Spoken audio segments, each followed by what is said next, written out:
Begins on the subject. Meeting to order. We are all present, so I don't need to make sure we have quorum.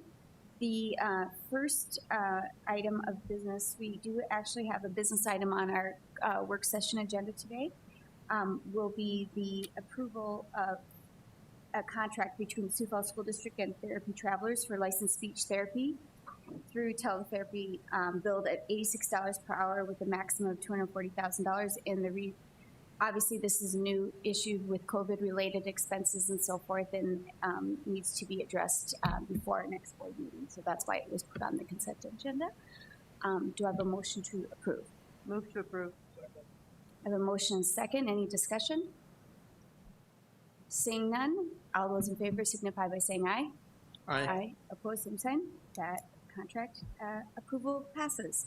Move on to policy discussion. This arose out of the new boundaries that we're now addressing open enrollment and other issues regarding enrollment in our buildings. And so our next step now is to address how we set capacities, how open enrollment will be handled, et cetera. So I'll hand it over to Dr. Stephen. Thank you. Yep. And being new to all of this, it's been a good opportunity for me to just learn more how the policy operates. It's always interesting from state to state, what's combined in some places, what's separated, and so everybody's policies and state laws are a little different. So as we look at this today, I think it's important to think about what's the outcome, what are we really looking for, and what actually needs to be changed in the policy language. We talked about things that have been in practice, things that are actually part of the policy, things that are actually part of state law. And so where do we have the ability to change some of the language that's in there? And really thinking back to what kind of the big pieces are. One, of course, is controlling growth and where we want students to land now that we have boundaries reset, so that we're populating those new schools that are being built and that people are attending their area schools. The other component of this that's played into it is specialized schools or programs, and how those have traditionally been viewed in terms of the flow of feeder patterns, and then what that's done intentionally, unintentionally, but kind of some results in how kids travel then through our system. And so I think we need to balance those things of wanting to make sure we get populations of kids in the right places, that we maximize our facilities, and that we also do some things that contribute to making sure we have equitable experiences, and that we really make sure we're looking across all of our schools to provide the services that we want to have available. So those are kind of all of the factors that we talked about just in preparation for what Brett will go over with some potential areas within the policy that we might think about revising. But I think those are the big things that we all want to keep in mind as we look at what do we actually change in language. So with that, I will move it over to Brett. You first? Okay. Hi, thanks for having me. So I'll kind of take us back a little bit and talk a little bit about what the process is going to be like. So you've made some decisions on the boundaries that have some impacts on the open enrollment policy. And then just from a practical standpoint, now we have more buildings, or will have more buildings come next school year. So that necessitates some changes to the capacity levels for the building. So I think that's the first issue that we want to address, and kind of get your input on that, and so that we can take that back to policy review. And so to step back, that's the process we're going to follow. We're here to get input from you, you know, suggestions, bring people together to talk about issues we need to address. And then from policy review, we would bring a first reading to the board in October. Then there will be some time for review of that, to give it out to the public, and receive some comments on it, and then a second reading, you know, after that time frame. So that's just kind of, you know, it's a long process, but we thought it best to get some input up front here. So, like I said, the first main issue is the capacity. Another issue, as you talked about a bit through the boundaries, is about the assignment of students, either through these specialized programs or, as we discussed, as a part of open enrollment. When a student enrolls into the district, they don't have to apply each year for a new open enrollment. So we need to have a place for them to go when they matriculate out of elementary school or middle school and on to the next level. So in the past, those have been assigned. Those assignments, are calculated in the capacity prior to a determination of open enrollment. And so that's how these things tie together. So we want to talk through that and how you see that with the specialized schools and share kind of some of our, and maybe some other people in this room, their expertise with that and how it's operated over the years. And then obviously any other issues that you have with the policy, you would bring up as well, and we'll talk through that. Another particular issue we're looking at with open enrollment is a sibling preference for out of district. Typically, if there were two siblings, we would either take both or neither. For in-district applicants and students, sometimes the students would be split up, and so we were looking at, where possible, we try to apply the exact same standards for out-of-district open enrollment as within district open enrollment. So that would be another change we would look at recommending for you. And so I guess at this point, I'd kind of kick it back to you and see, what are the issues you want to discuss, and then, we'll bring in people to discuss those with expertise as needed.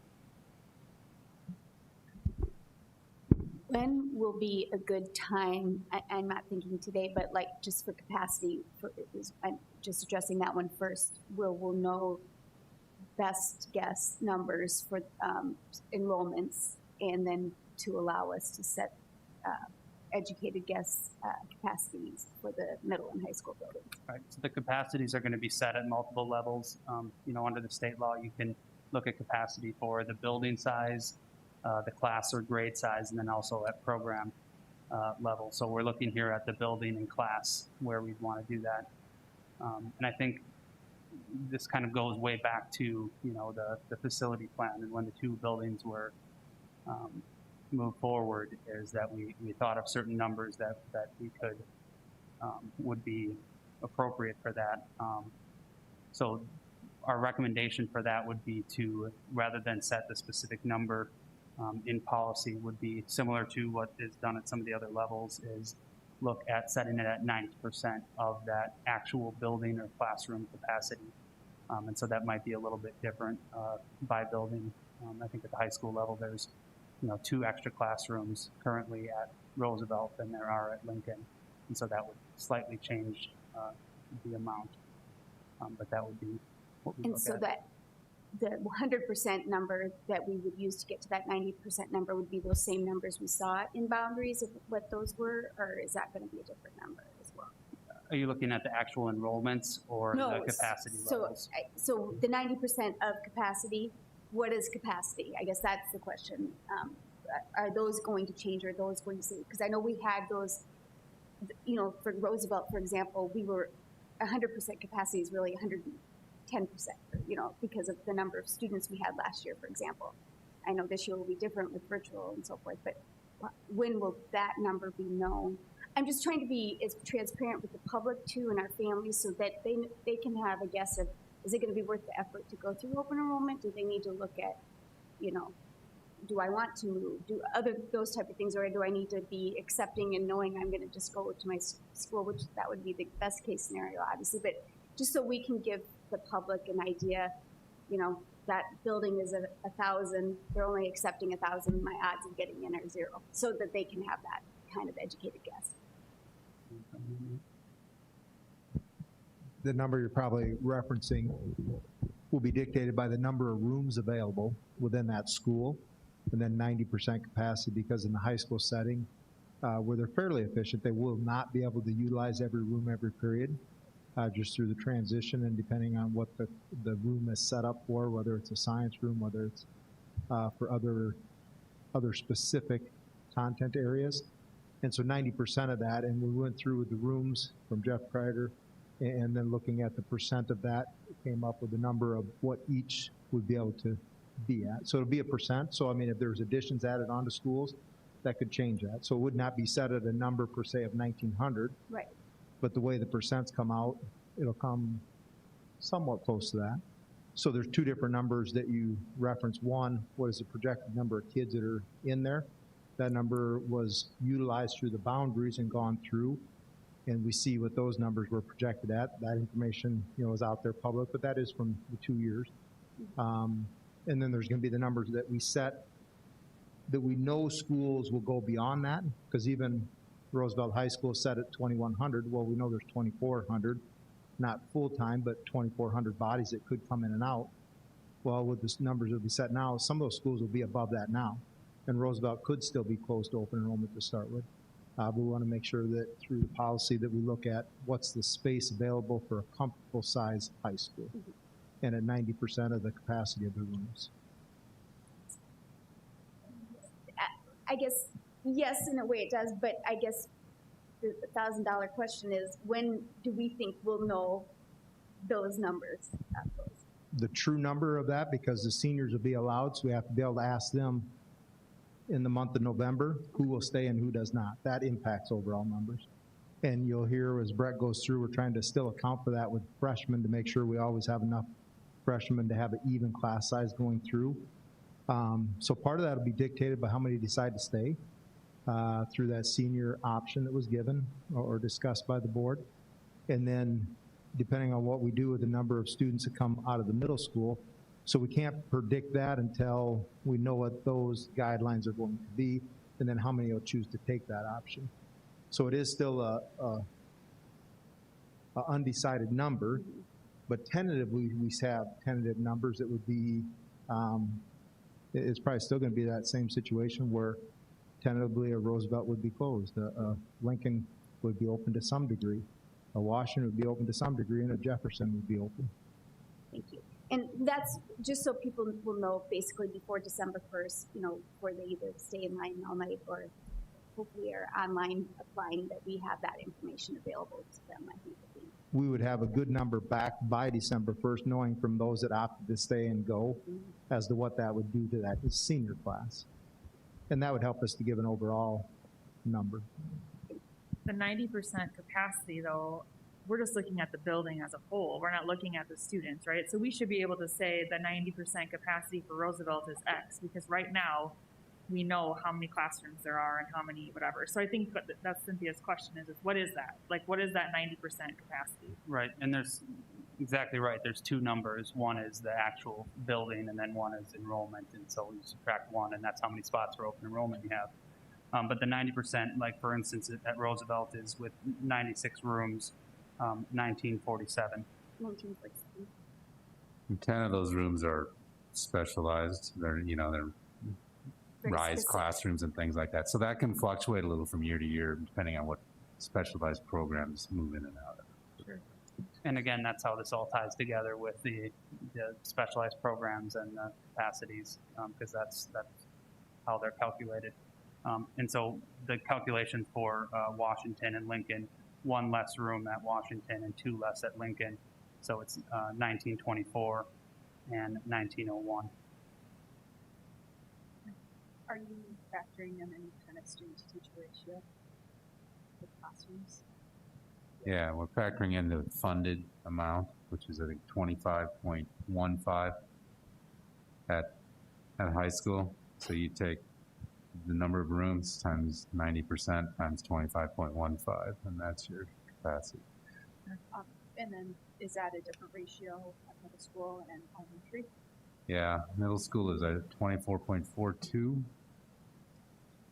And elementary. I'm sorry, I couldn't hear what middle school. 24.42, and elementary, I don't have it written down. I think it's 24.3. I'm sorry, what was 24.3. That's what we fund them at, so that's what we use in these calculations. So, and I think one of the things that we had talked about at the policy meeting was, right now, if you look on page 4 of 10 in the policy, we have it broken out by high school and individual, which we'll need to look at. Obviously, New Tech won't be on there because they'll be part of Jefferson. And then I think Kate and I agreed that instead of just saying middle school 1,100 per building, that we would like it broken out by building for middle schools too, because we have very differing populations or building sizes between Edison and Patrick, and then the other that have kind of the same footprint. So I'd like to see what that looks like as far as a capacity perspective for the middle Similar to school. what we do at the high school. Correct, I mean, yeah. I don't think we need to do that for every elementary school. I don't know, but I think for sure for middle and high school, it would be nice to have a building number that people could reference, just so that they would know what is the capacity of that, given that the buildings are not the same sizes. I think they also feel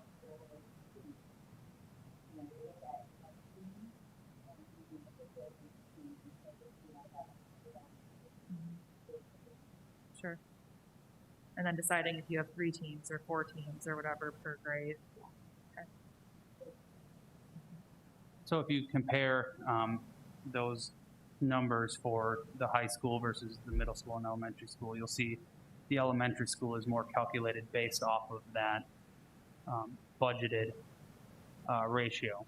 And I think that would be our suggestion also for the high school, is to tie it to that budgeted ratio. Because like we talked about, there are specialized rooms and programs that can alter that. So if we were to put in the number into the policy, any fluctuation in those specialized programs or rooms would necessitate a change to the policy each time. Sure. If we have a specific number in there. And you'll see at the end that policy gets amended quite frequently. But I think if you do have that specific number in there, even more frequently. I like the idea of using a percentage because it does give that flexibility, but as long as we have somewhere maybe that we're posting so people can know what that year it's set at, so they can go and reference that easily. Or Yep. we at least have some disclaimer language. I mean, one of the things we talked about in policy was just, making sure that we give the buildings what they need to turn students away if they have to. But also have that flexibility where we're not updating this every single year. So I think that's important. Yep, and I think there's a mechanism where we can do that, or you can instruct the administration to do that. And if you even want to do it in the policy, we can add that as a portion of the policy that the administration will publish those numbers by a certain date each year, perhaps. I think that's a good idea. Just kind of, I'm thinking like when you have a corporate entity and they're having to do their stock every year and update it. And it's not within the stock, but they just put it in there as a memo. That would be something that we could do. I think it's a good opportunity to do that. We're obviously making some changes to the open enrollment policy, trying to move online. So now's a great time to do that. I think staying consistent with what the student to teacher ratio is and how that impacts graduation rates, student and teacher success, test rates, or test scores, and just how that really impacts the overall strategic plan for the district. Just student to teacher ratio is critically important. And then that factors in overall what the building enrollment is like. So to address maybe one wrinkle in the capacity for high school, for instance. So obviously with the new building, the capacity numbers will come down. But at the same time, you also have students that are already assigned to buildings or already open enrolled in those buildings. So you can expect that the sophomore, junior, senior classes of those buildings might be a little bigger. So it's going to take some time for these numbers to reach what the capacities are. And one issue that could present itself as a result of that is you could be over capacity at the building, and that would necessarily close the freshman class to open enrollment. So what you could see is a very small class at one of the high schools, follow through each year. So what we would suggest for that, or what I would suggest, is that you set a minimum for that freshman class. So for instance, even though that building may be over building capacity, you still, you allow that minimum freshman class to trump the building capacity, so that you don't have one high school with a very small freshman class that follows through. And I would just add to that just a little bit too. I mean, when you're thinking about building capacity, it's for multiple reasons. And you can have a capacity set that's way under what a physical capacity is set based on your ability to staff as it's opening up, or based on your ability to run X number of sections based on what you think your enrollment is going to be projected to be. So then you have to set that capacity at what you think you can operate at, particularly if you're opening. So I think we just have to be cautious too that we're looking at situationally what we need to do capacity for a given outcome as you're making transitional decisions, because right now they're not going to all be static. They're going to all be in flux now as we add 2 new schools into the mix.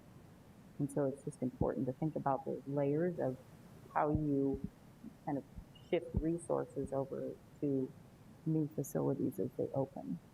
And when we get to the programmatic open enrollment, that might help answer some of those questions. But I'm just thinking, I think that is a good idea, obviously, because we do not want any one school to have a very exceedingly small freshman class. But if we could put in there some type of percentage guarantee that they're all within a certain percentage before that kicks in, because I don't also want to see them say something happened, and I'm just going to use an example. Say Lincoln, all of a sudden, all of the honors or all the Spanish people left, and there was this huge gaping hole at Lincoln and the upperclassmen, and then that we have then a freshman class, you know, all of a sudden now there's a huge open enrollment ability at Lincoln, that it doesn't offset it. And I think these minimum numbers will, or max numbers do that, but maybe we want to put a minimum number in there too. I don't know. And that's what it would be allowing for, is it, because what it could do is artificially, if there's 600, which aren't the numbers, but 600 seniors, 600 juniors, and 600 sophomores, you've already eaten up 1,800 slots of the 1,940, which means virtually open enrollment for the freshman class to be closed. So the proposal on that, at least to start out with here, and then things will balance out, is that regardless of how large the 10th, 11th, and 12th grade classes are, we'll still allow open enrollment or enrollment up until 450, and then that will kick into a building capacity. So building capacity could close a school, but for the next couple of years, so that we don't just artificially reduce the number of freshmen, we'll allow it to go up regardless of the building size, which will become very critical for a school like Roosevelt, who is gonna have some larger 10th, 11th, 12th grade. It'll become critical for Lincoln. It probably will not impact a Washington one way or another, or a Jefferson one way or another, but we wanna make sure 3 years down the road, we don't have a junior and senior class that are 200-300 students because we put a plan in place that didn't allow kids to balance out. And so that will do that by putting in, we will allow it up to this number minimum of 450, regardless of what the overall number is at that building. And so that'll help to account for that.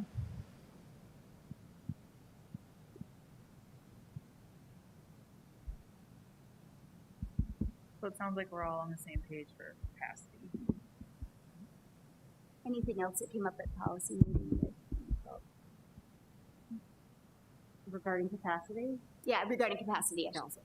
Yeah. I feel like both of them. I just feel strongly that we have that student-to-teacher ratio to drive and impact that capacity piece, and something has to be a driver of that, because it's well documented in the research, the impact that that makes on the overall strategic plans for the district. So graduation rates, teacher success, student achievement, all those pieces. And I trust that we are. Yeah, and the good thing with the high school on that. Piece in here now. Yeah. So. Yeah, and the good thing with the high school, regardless of this policy, their teacher allocation is based still on that 25 point whatever. So even if, for example, Roosevelt right now is obviously well beyond a capacity number, but their teacher allocation is still based on 25 point whatever the ratio is. And so they'll get that allocation of teachers regardless of the size. Now the hard part, and that's where class size comes into play, because eventually we allocate the FTE. Now we want to make sure we maintain that ratio, and that's why we have a class size in place as well. That's why there's 3 layers to it: school capacity, class size capacity, and then program capacity. So we maintain the ratios. It's so important that we don't put those classes above what we have in districts. I will say, though, that's something that happens as a school grows and you outpace the facility, and then you have to build a new facility, is those, even if you have them go above and you staff it so there's extra support when there's no more room to go into, it still can be a ratio, but they may not be able to be separated into another room. So that's more of a staffing practice than the physical capacity, but it has to be both. But then you get nudged on, and that's what tells you it's time to build a new school. Okay, next part. Maybe we could go to the assignment of students and some of the specialized programs. Okay. I know this is an issue that came up during the boundary process as to, you know, which students as a part of this assignment process and would be granted. And the way the policy works is that you, if you're in a specialized program, you have an extra option to continue with that program to the next level.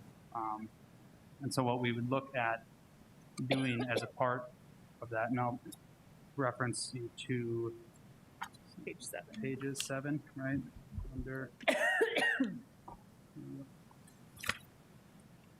Okay, so on the 1, 2, 3 there are kind of the 3 options for those that are in a specialized program.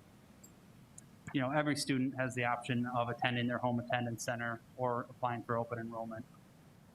That's always the case, so those are numbers 2 and 3 in that process. So we're really just talking about number 1 here, where the district is assigning a school for 5th and 8th grade students so that they, as they move to middle or high school, they have that option to continue into that program. So some discussions came up as a part of the boundary process. Well, for instance, at middle school honors, are you really continuing in that program as you go to high school? Because there's no designated honors program in high school. So we would look as to, you know, for your input and, you know, as a part of this policy process, as to would we want to continue that going from 8th grade to high school. You know, there's a difference between, for instance, the honors program and the Spanish immersion program, where that program continues on into high school. So that's that program continuing, whereas the honors program is just, you know, those students from that honors program could attend their home attendance center or apply for open enrollment, similar to any other student. So, Yeah, I might have been the first one that brought it up, that I was very interested in that, and especially with the honors, because I feel like it was giving a false narrative to our other high schools that, you know, maybe they didn't have the same programmatic ability that Lincoln does, and they do. And I think that has left a bad taste in the other high schools' mouth for several years because of maybe the loss of students who normally would have maybe gone to their home attendance center and instead chose to go to Lincoln for whatever reason. And so I do think, my opinion, not words, but my opinion would be to end that at 8th. You know, we do have a program in middle school for honors, which now after the new boundaries will move to Patrick Henry. I think all 3 and then 4 now with Jefferson of our high schools will have the same ability to instruct those honors students. I know there's arguments about using their cohorts or peers, which I do get that.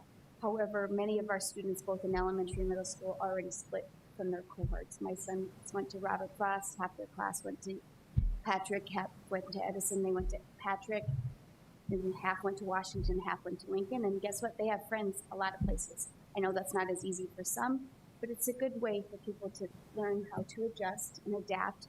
And they'll make new friends, and our school district will help them with those transitions as well. So my opinion is, I think for honors that we look at ending that ability, and that will also help with some of the home attendance and issue too.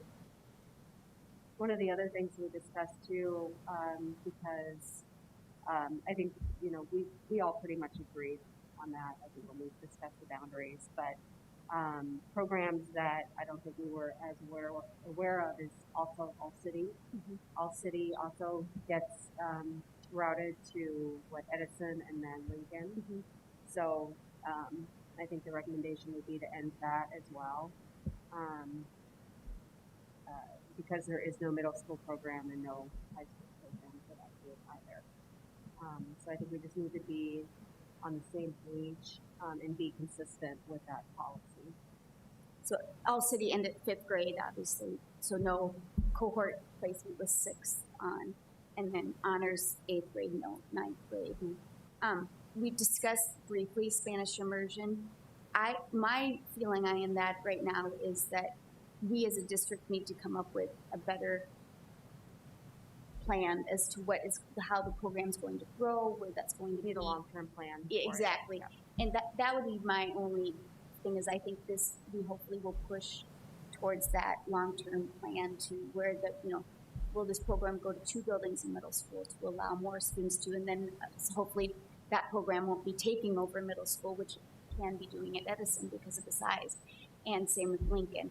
So that would be my thing. I think, especially, I hope the program goes and there are more classes offered even at the high school level, that I see a value of doing that, unless we have the ability to do it at all the schools and do that. But I don't see it at that size yet. So maybe that'd be something for me. I'd put a placeholder on, but I would like to see the district. We have to. Yeah. I mean, I really do. You look at those younger grades at Sonia, and I mean, they're going to overwhelm Edison if they all end up at Edison. They're going to overwhelm Lincoln if they all end up at Lincoln. So. And then you add the dual immersion students Right, exactly. as well. That Dual will be immersion. We hopefully want to make doing- sure that we have a seat at the table for those students to pursue, those advanced classes in high school as well, or even middle school for that matter. So, I think we definitely have to look at the long-term plan for Spanish immersion and think about moving it into at least 2 different buildings, so we can support those students and continue to give them this great opportunity. I think that's a separate discussion, both for strategic plan purposes and just for the program itself, because even just as we discussed it, it's, how could it be redefined for an elementary experience, and then an elementary experience if you choose to extend into a middle experience, and then if you choose to extend into a high school experience, and where are those guaranteed opportunities? But how do we help people know, here's what you can expect at this point in a program, at this point, and at this point? Were there comments, we discussed this, we referred to it kind of as detracking a program at the end of 8th grade, would be kind of our cutoff. But we had a couple of things we discussed. Amy or Todd, do you want to make any comments regarding some of the intended and unintended outcomes that may come as a result of doing that? Yeah, I'm not, no judgments. I'm just talking about issues like ACE program. ACE is an elementary program. We thought, well, you got one section coming out of school, and if you spread them over at the time 5, and now it'd be 6 middle schools, you could end up with 1 or 2 kids from a school that are ending up at another middle school. So Edison at the time was picked because we looked at the map, and most of the kids that were in ACE, not most, but the plurality of the kids were from the Edison area, so it would be the least disruption. So we put them there. Now you're in a middle school at that now. Now you're in a middle school at Edison, just with the general population. And maybe it isn't quite as big a deal, but you could still be spread out over 4 high schools if you stop it after middle school. Just something to keep in mind. It's, like I said, no judge, it's just fact. The way the boundaries are now, Doug can correct me if I'm wrong, you're gonna have 75 to eventually 100, maybe a little over, of the Spanish immersion kids will split off, and that's a pretty good chunk of kids to split off and go to Lincoln, but the rest of Edison will be heading over to, I think that's a normal thing where we would split it and maybe say, if you get a group of 100 kids going to a high school, that's certainly no big deal, not like isolating a handful and sending them there. So that isn't an issue. Am I missing anything else, Jamie? And that was probably the heart of the discussion is there's a group that's a larger group with the honors, and that program's offered at all school. And if we end at the 8th grade, I think all have been in agreement of that I've heard anyway. The other issue that came in was all city, because then that means that would end at 5th grade. And that's a much smaller cohort of students that have not been with another group. And so it's just a consideration. It'll be fine either way. but it is a little bit of a unique group in trying to honor that program and keep it going. Would that be a deterrent or not? Now, if we still ended at 8th grade, at some point in time, they'd still be going back to wherever that homeschool may be. Currently, we've treated them as, once we've approved that into Edison, they're then treated as an open enrollment to Edison, and so they follow the feeder program. Depending on how we decide this, we would no longer grant them an open enrollment into Edison. It'd probably be a superintendent's placement there if they chose to go there, and then that placement would end at 8th grade, end of 8th grade. So it could go either way, but all those then, from what I've heard, would end at the end of the 8th grade. And my question would be, when, looking at this, when are we able to sunset that, where we haven't made a promise to a student, you know, when is the right time to end this, if we end both of those continuation? You mean in terms of like a grandfathering? Of Exactly, current enrollees? exactly. I don't know, I think we'd have to look at that and see kind of what the longer term trajectory might be for enrollment and play with that a little bit. But, you know, at some point you have to kind of make a designated date, but I think we'd have to extend that for a few years, depending on the program and depending upon the timing, but I think we need to talk about that. Yeah. If we could come up with whatever we do for red line language to review the next time and make a recommendation. Technically, have those students been promised anything in policy, or have they just, it's just been a practice that we've had, right? As far as like honors, or I suppose they would be. Depends on how you part of the interpret that assigned policy. school. Yeah, I mean, I think it's going to depend on the program. Sure. You know, for those, obviously for those programs that are continuing on, that's a promise that's been made. And that's what I And that will wanted you to continue to check be with, the like case. the honors program at middle school. What letter, when I'm a sixth Yeah. grader, do I come in and get? And does it say, by the way, you get to go on to high school? Because if we've made that promise, we need to follow through on that. There's not a notification of promise there. The letter is sent in November or just before that, into September, or I'm sorry, end of October, and gives them then the option to do that, but nothing has been sent to sub classes, the 5th grade, 4th grade, Just be 3rd word grade, of mouth 6th that they grade. might know about it. Yeah, Yeah. but they would, through word of mouth, they Yeah. would, yes. But we have not given Yeah. that. That's what But I mean, as we look at the, you know, the capacity numbers and open enrollment generally, now is the time to make those decisions and lay out a path forward. And then, you know, that's why we are looking at those freshman levels, right? Because if you get those freshman classes, you know, for high school between 450 and 500, or, you know, even a little over that, you know, that follows through each year. And then 4 years from now, you have, you know, very balanced classes throughout. And that really is the way we address, you know, going back to what was the purpose of the new buildings, reducing overcrowding and trying to create that equity between the high schools. And that will also, part of that decision is much the same as the boundaries. You know, many people thought they were going to X school when they came through. Well, obviously with the boundary change, that changed. And with the boundary change and policy changes, some of that will change as well through that. And I think that voice was heard through the discussions, and some differed on that, but realized there was going to be some type of a change to that process. So I realized they may have thought this was the plan, but nobody knew at that point in time Jefferson was going to be built. Nobody knew at that time that Ben Rifle was going to be built. So those things all changed for a multitude of kids. Do we, given the success and that it's part of our strategic plan, this idea of multiple pathways, specialty schools, do we have any feel for what the unintended consequences may be?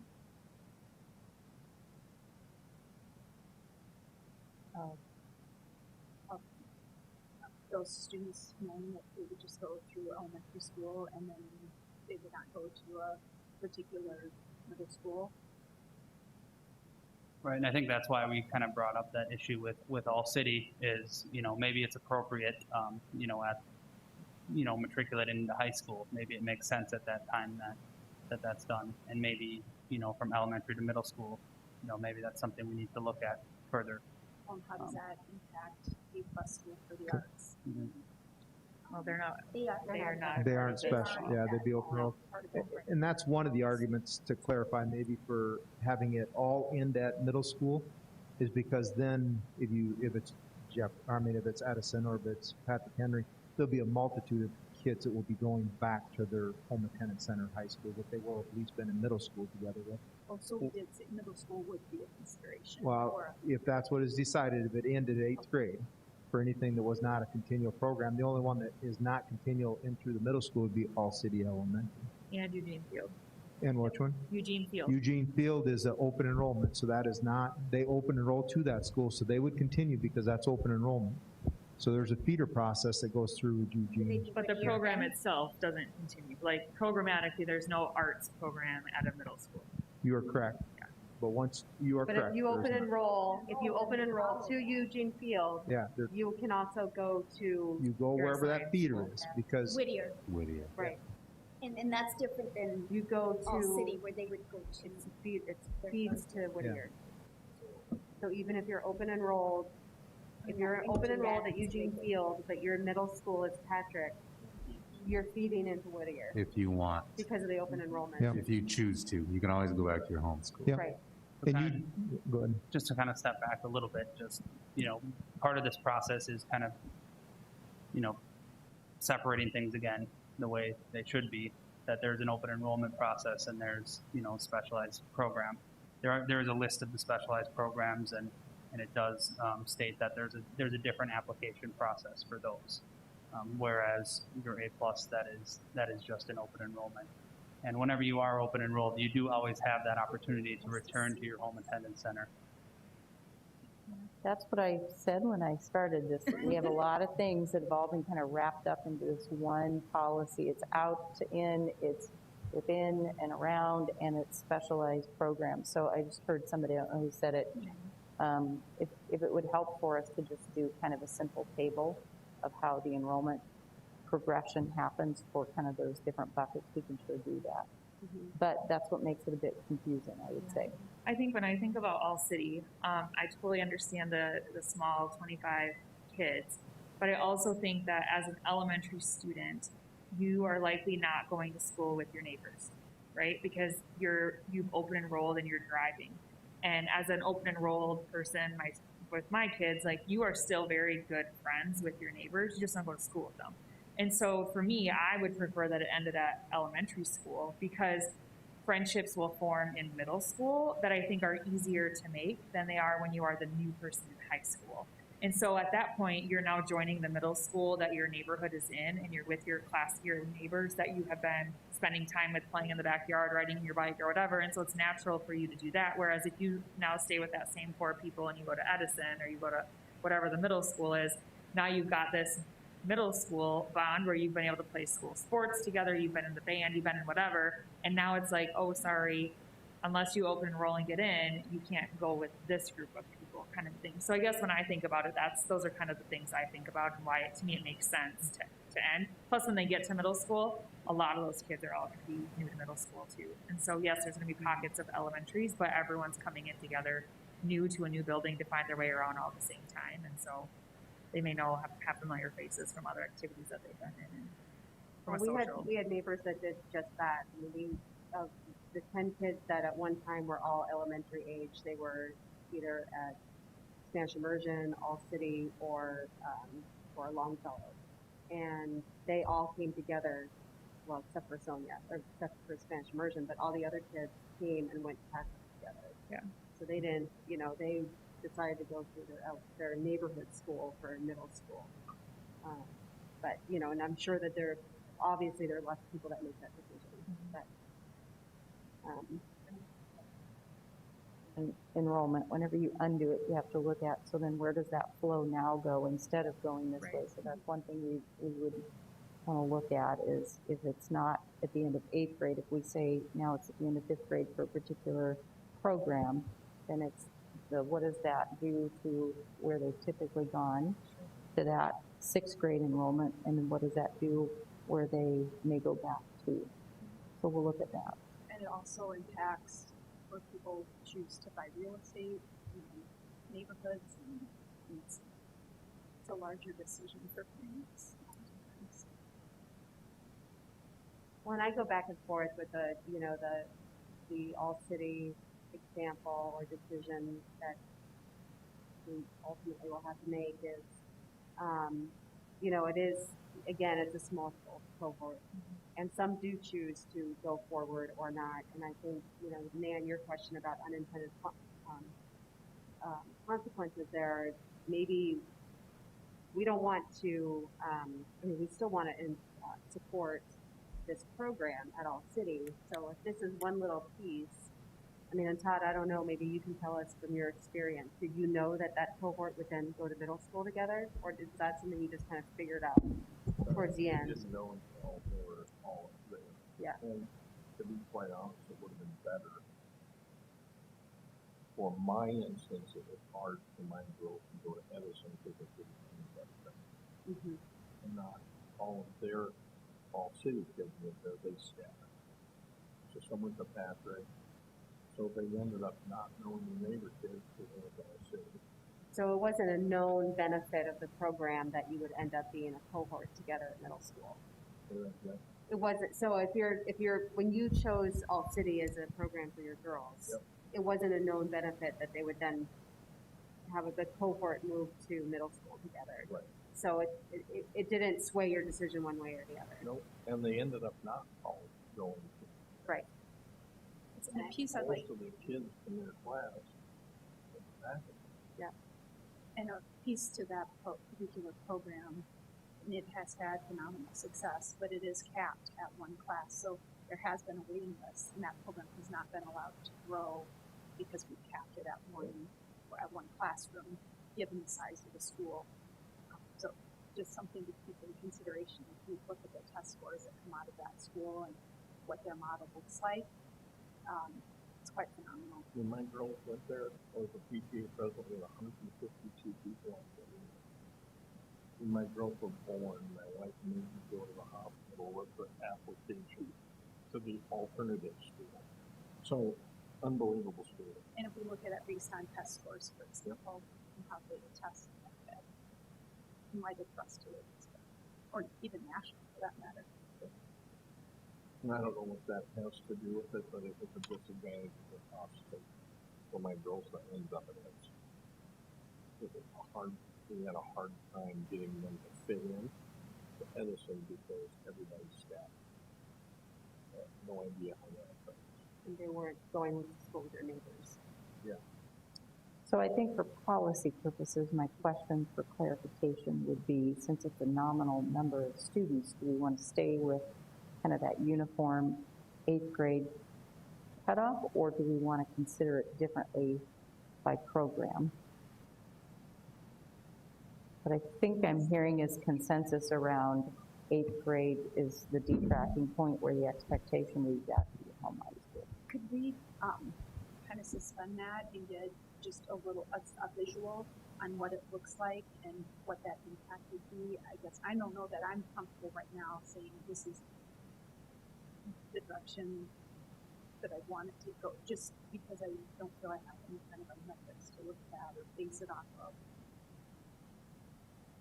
No, let's take us a step back here too. No decisions are being made today.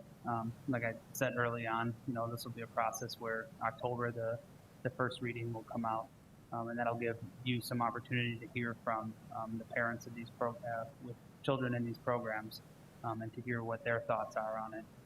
Also, I'd also go back to the policy committee next week, right? Mm-hmm. And I guess before we're impacting policy, from my standpoint, I'd like to see some kind of data surrounding that, as opposed to it just being some intuition or.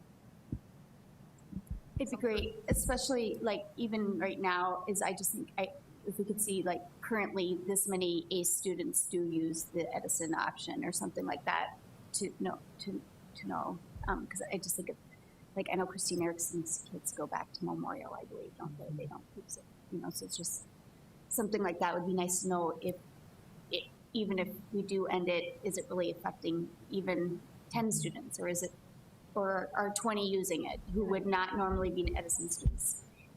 Because that would affect, but I like the idea of kind of one grade level, because it just makes it more, it'd be more uniform for you guys, but it would be nice to have some data attached to it. Well, I think what you're you're talking about is the impact on enrollment, which is going to look different every year depending on where kids are coming from. What you were trying to, I think, solve by looking at this was, do we have the right mechanism in place to then be able to direct traffic again when kids are at a high school level, to be able to open and close enrollment the way we want to? And is that going from 8th to 9th, the level that we want to say we want to hit reset in order to be able to put it back into a process again that directs open enrollment? But I think this is less about impact right now on what enrollment looks like and more about, do you have the right mechanism in place to be able to control enrollment and steer kids back to a home high school to then keep people in boundary areas to then have equitable programs. So don't get too lost in your weeds about the current numbers, although they're relevant because you're also trying to solve that problem. And if it's just a nominal number across, then are you solving one problem, creating another one, or are they, you know, is it kind of a wash no matter what? So we can I pull think for some me, of that's that. why intuitively it makes sense to say, when does the program end? And so that when you are describing to somebody your options, you can say, well, All City is K-5. So after 5th grade, you join everybody else. Yep. Honors program is through 8th grade. So after 8th grade, you join everybody. You know what I mean? So to me, that's the intuitiveness. I Program understand the 8th definition. grade. But I think program-wise, I think it's easier to talk about why one continues and one doesn't when you are talking about the education provided itself. Yep, I think Actual that's another curriculum. benefit. Yeah. So,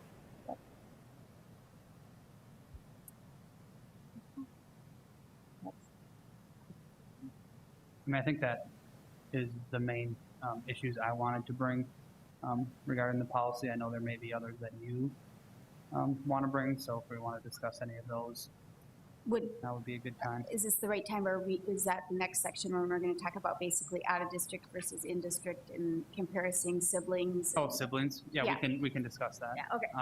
Yeah, that's on page 6 of the policy.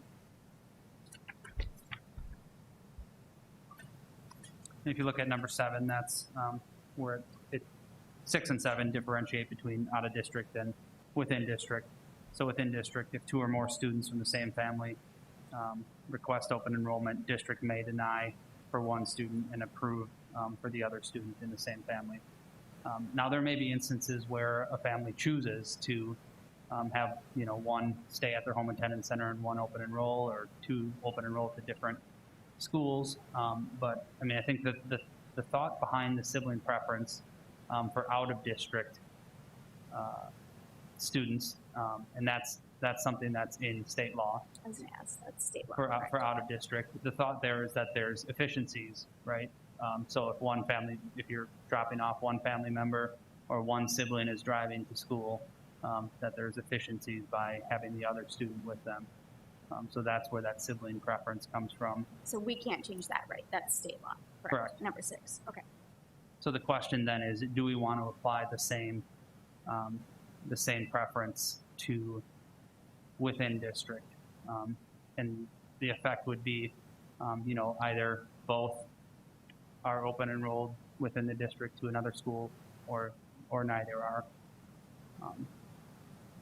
Question, when does that kick in? So say I have a son who's going to be a freshman, he applies and gets into Lincoln. I'm from Harrisburg. And he's a current senior. I have an 8th grader who's going to apply. Does that tie over to that 8th grader? Since he'd be out of building, that 8th grader doesn't get that out of state When they're preference. both in the building They at the same both time. would have to be currently being in the building. It's not at a the same legacy Yeah. provision. That's what I figured. Even if they're in the building when you apply, they Right. still have to be in the building when you're going to attend. Yep. Okay, I wanted to make that clear. And that 'cause goes back to the purpose of it, is that efficiency. Yeah. I figured, but I families. just thought I wanted to be clear Yep. for people.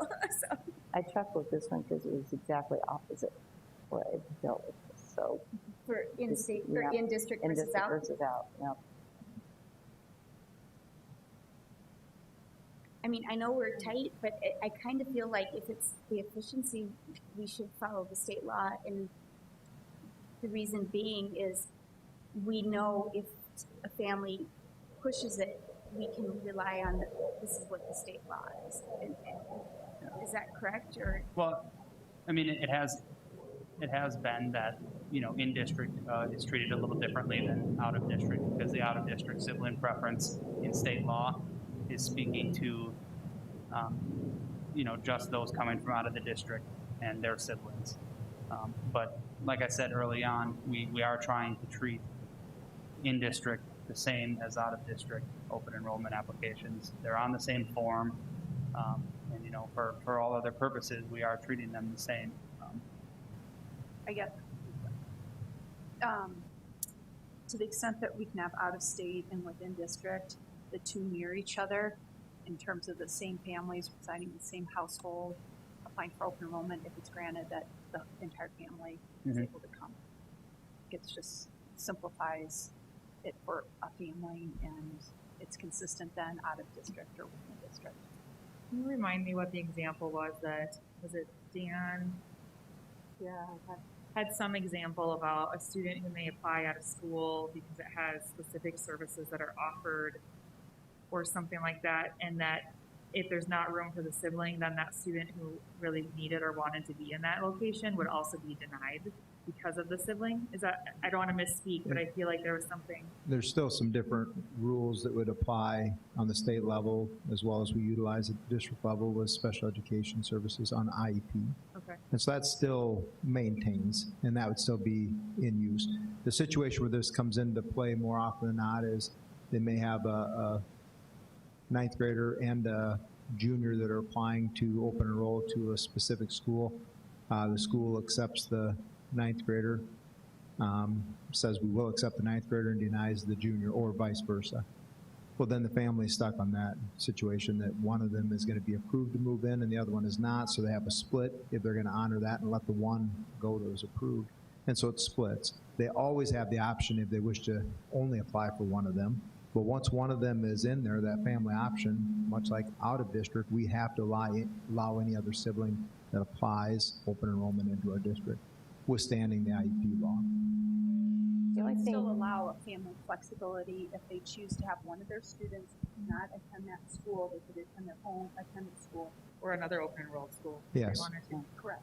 And that's out of district and in. We have several families that have one or two of their family members open enrolled to the Sioux Falls School District from out of district, and they may have another family member attend Harrisburg or Brandon or wherever. They might have two at Roosevelt and one at Lincoln. We have that currently as well, and they have that option. It's just that this would, if we're going to accept one, we have to accept both in district, and so that it's not treated different than the outside. so let me give you just another view of this. So the out of district kids never had a spot to begin with, so we're letting them come in to have a spot. Kids who are already in district already have a place at some school.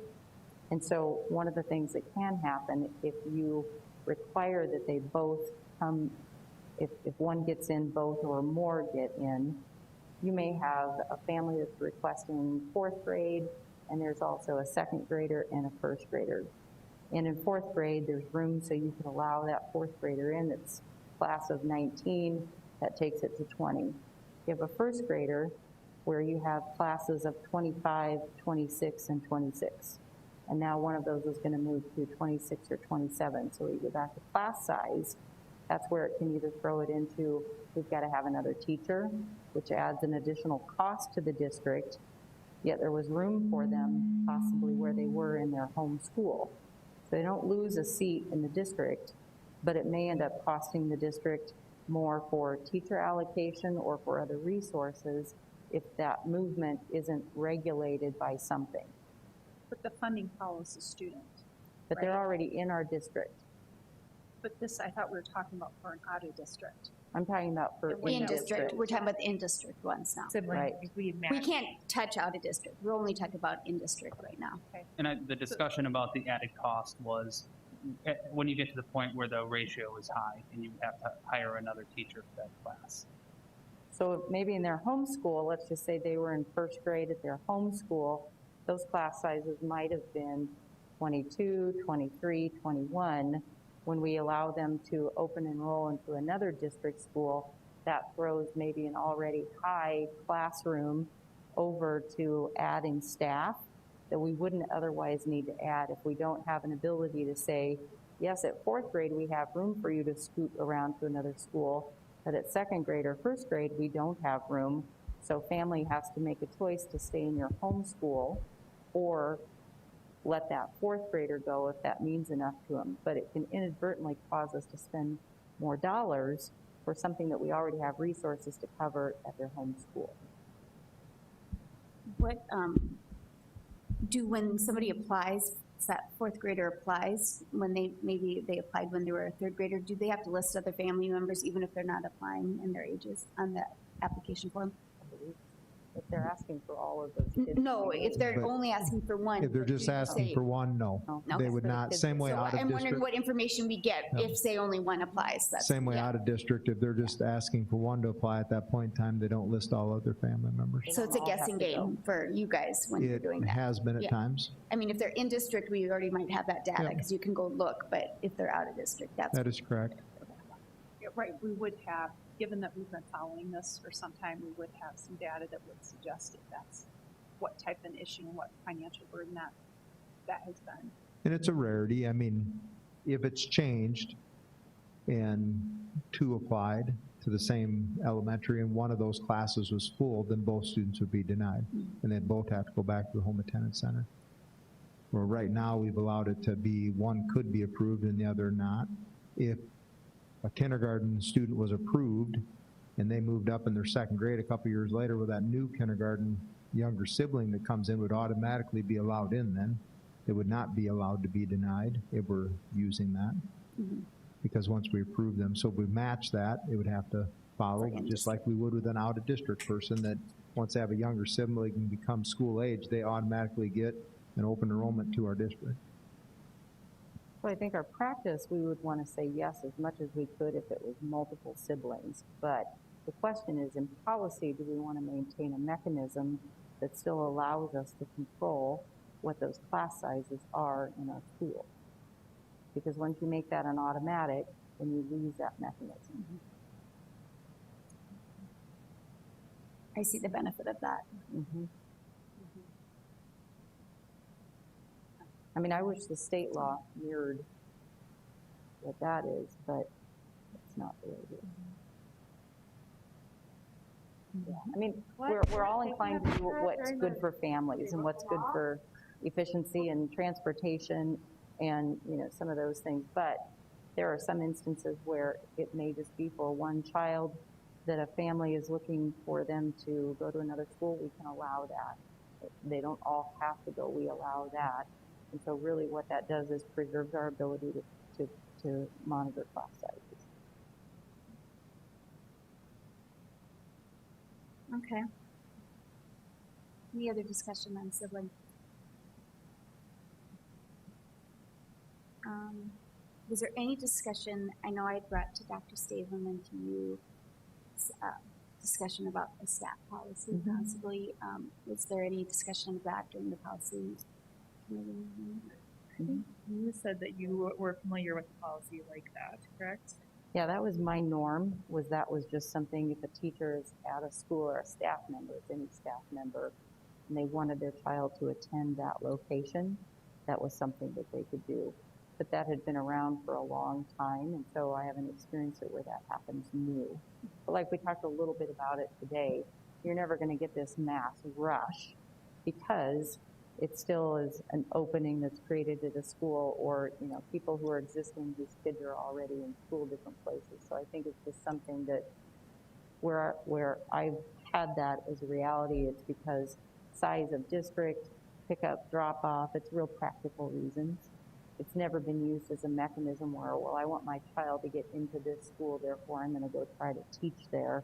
I mean, maybe a few, but I've never seen that as a, you know, a big, huge benefit that's received.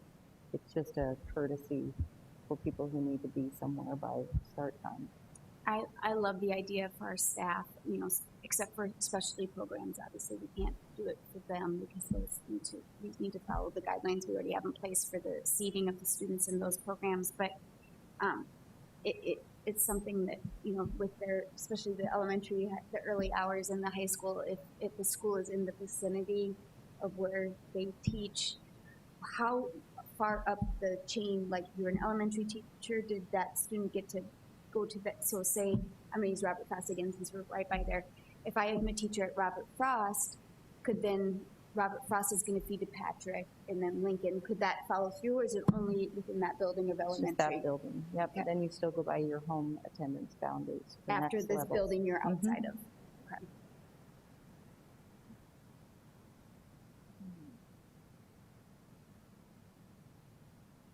Would it be possible to look at it extending through, just because it's, if it's truly for that teacher or staff person's ability to transport their child? Do you see what I'm saying? Because if I live over on the west side and I'm a teacher at Robert Frost, you know, just getting them to that building and with working and so forth, would that, is I that don't know if we too thought much? about it as a feeder pattern.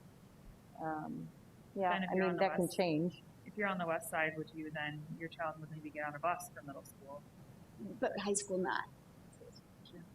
Right, there was no busing for regular ed in those places, and so most preferred home attendance area because you could walk, you could get there with a neighbor, as opposed to what might happen if I'm not at work and then my child's across town where I work and now I'm home, and then you had some other logistical things. Again, they can follow open enrollment, still have the option to put them at that middle school, and you could maybe build in some kind of a, you know, a staff indicator on that if they're requesting to open enroll to the nearby middle school or high school. You know, we can think about that. I mean, you can put whatever you want to in policy.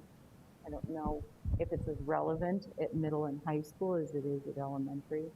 Those were also schools that had before and after childcare, so that a staff member had a place for their child to be while they're still in working hours.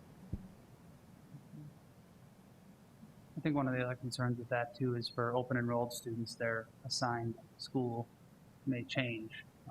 If you're speaking of, you know, a kindergarten or a first grader, as you're making that decision, are you really aware of what that's going to be for middle school and high school? You know, we do, because you're not required to open enroll each year when you're out of the district, you know, we do assign a school that you can go to, but it's not necessarily the same school that The students in that building. a go home to. attendance center Yeah. Student will go to. Yeah, because Robert Frost right now is George McGovern, isn't it? If you're Correct. open enrolled, for example, yeah.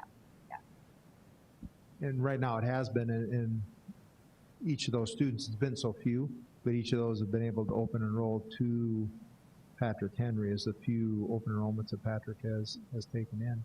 So there is still always the option of open enrollment to an additional school, or open enrollment to that school. And even in this process, they'd probably still have to follow the state provision of siblings first preference. And so it'd have to come under that listing of preference then. And then really, if you're a high school teacher, I mean, you really only can open enroll to the high school that you're teaching at. And Yeah, so- because you're already in that building, yeah. Right. So then if we're talking about the benefit really maybe being for Right, those it's elementary situational. age kids, then does it make sense that, you know, they don't get to go back and say, well, these were the feeder schools, so this is where my kid is at. I think it's situational with where that employee is located, and it's a benefit that's awarded to you while you're at that In that building. location. That's how I think it would be cleanest. We can think about that when we get time to kind of moving that around a little. Okay, any other points? When do we think, so when in October will be the first reading and the second reading in November? And then how about beta test online for open enrollment? Well, we have to get this policy in September because just the letters going out to the 5th and 8th graders usually happens at the end of October. So Okay. we have to backtrack from that. Yeah, okay, I thought he had said October, that's why I got. Well, yeah, it can be For at the end of first this We're month trying to too. move Yeah. this along. Yeah, that's a good point. We have can policy do that. next, no, the 14th? 13th? Yes, it is this month, the first. So that's when we'll hopefully then actually have a draft that will come there based on maybe what we've talked about, and then we will, from that, policy committee will, again, kind of throw some ideas around, make any other addendums, and then that first draft would come. Next board meeting. At the end. September 28th, then, next board meeting. Good.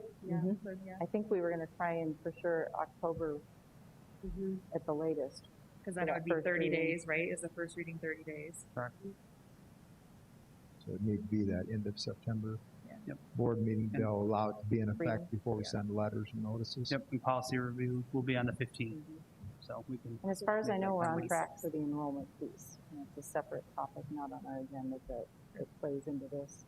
As far as I know, we're on track with that. For October 26th, then we have final second reading. Is that 30? That might not be. 'Cause that's only 30 Is that days. what? So if we did September 28th, if we did the first reading, we can't do the second reading for a full 30 days, so we wouldn't be able to do it at the October 26th meeting, right? Because that's not 30 days. State law, 30 days? So we get our It's only policy. 28. Trying to remember if we actually adhere to that strict 30-day Or if it's just the two meetings or two something. meetings.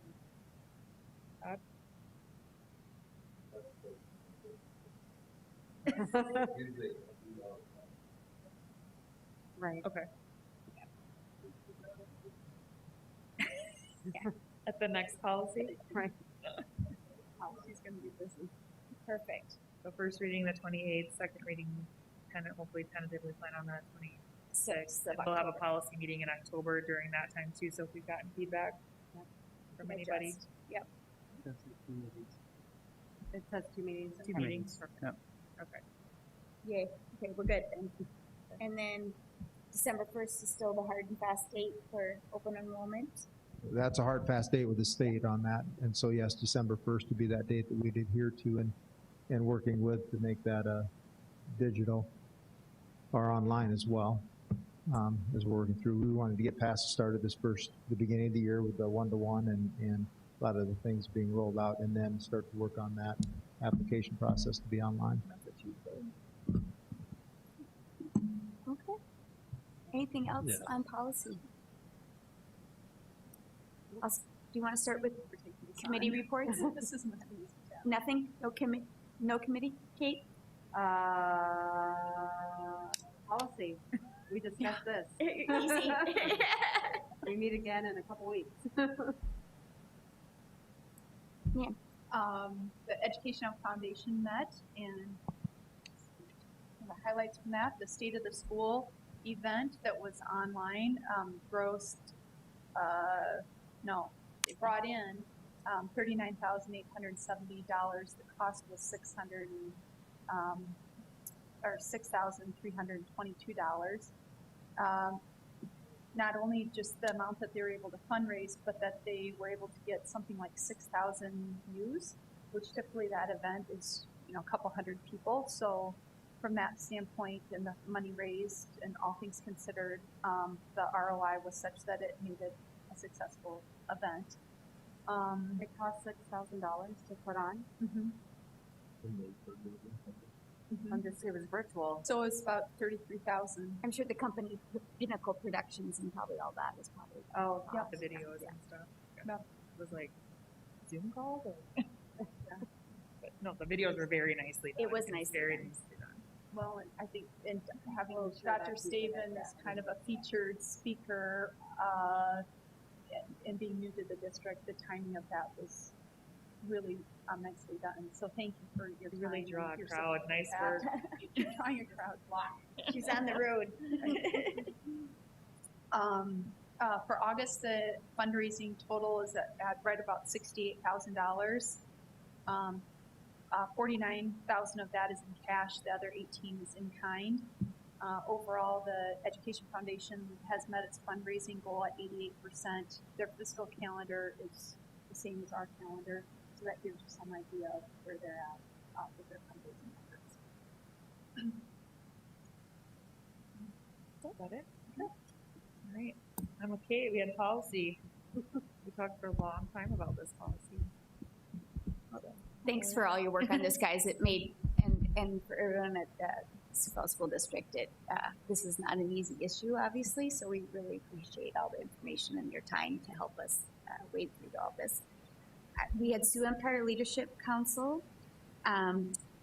It was just right after the announcement of the Helmsley gift for the Triage Center, which was the first project the Sioux Empire Leadership Council spearheaded. We're now moving on to diversity and engagement. They're starting a committee. Applications, I think today was the end when they were reviewing kind of the application format, and those are going out to start a committee on that. That will work with the exec council at Sioux Empire Leadership, which will also be working hand in hand to go on to my other board meeting was Chamber, which Dr. Stephen and I attended out at the Sanford, it's the house, I was gonna say barn, but it was the house. And very interesting presentation by Dr. Mark Brown from the USD Discovery District, who is just doing fabulous work out there. I think there's lots of opportunities for partnership with them with the district. And the Chamber announced a new Pathways Committee that's going to work on diversity and education in the workplace.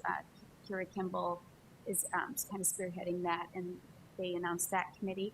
They also announced their new officer slate, which will be Dan Doyle, Chair, Alex Ramirez, Chair-elect, Paul Hansen, Vice Chair, and Scott Lawrence, Treasurer.